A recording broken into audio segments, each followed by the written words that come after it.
തന്നെ എന്റെ ആത്മാവ് പറഞ്ഞു, മിസ്റ്റർ ദാസ്, ഇതാ നിങ്ങൾക്ക് ഒരാത്മാർത്ഥ സ്നേഹിതനെന്ന്. ആത്മാർത്ഥ സ്നേഹിതൻ എവിടെ? വിളിക്കൂ, പുള്ളിയും കുടിക്കട്ടെ. എന്റെ ആത്മാർത്ഥ സ്നേഹിതൻ നിങ്ങളാ. ഞാനാണ്. മിസ്റ്റർ ചാർലി, പിന്നെ നിങ്ങളുടെ ഈ റൊമാൻസ് ഒക്കെ എങ്ങനെയാ? എന്തോ ഈ ലേഡീസ് വിഷയത്തിൽ അല്ല, ഈ സ്ത്രീ വിഷയത്തിൽ ചാർലി എങ്ങനെയാ? ഞാൻ അതിലൊരു ഗജ വീരനാ. എനിക്കത് കണ്ടപ്പോഴേ മനസ്സിലായി. പറ, അവൾ ആളെങ്ങനെയാ? ചുമ്മാ പറയുന്നേ, ഇവിടെ നമ്മൾ രണ്ടുപേരും മാത്രമേ ഉള്ളൂ. നമ്മൾ ആത്മാർത്ഥ സുഹൃത്തുക്കളായിപ്പോയത് കൊണ്ട് ഞാൻ പറയാം.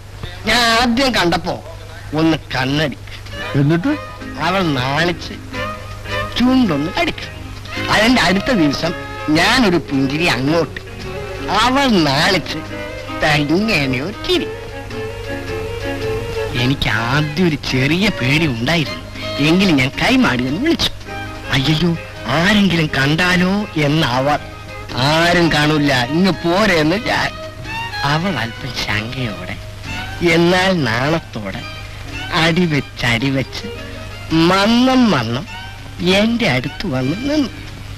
എനിക്കാണെങ്കിൽ ആകെ ഉള്ളിലൊരു കുളിര്. ഞാൻ അവളുടെ കുളിർമേനിയിലൊന്ന് തൊട്ടു. അവൾ കോരി തരിച്ച് തല കുരിച്ചു. ഞാൻ ആ മുഖം പിടിച്ചുയർത്തി, എന്നിട്ടൊരൊറ്റ കെട്ടിപ്പിടുത്തം. മിസ്റ്റർ ചാർലി, താനാണല്ലോ യഥാർത്ഥ ഭാഗ്യവാൻ. ഇന്ന് മുതൽ ഞാൻ വേറെ താൻ വേറെ എന്നൊന്നില്ല, നമ്മൾ ഒന്നാണ്.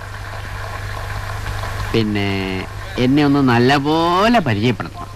നിങ്ങൾക്ക് പരിചയമുണ്ടല്ലോ. ആ പരിചയമല്ല, ചാർലിയെ പോലെ അവളോട് പെരുമാറാൻ എനിക്കും ഒരു അവസരം ഉണ്ടാക്കി തന്നെ എന്റെ ഒരു ആഗ്രഹം.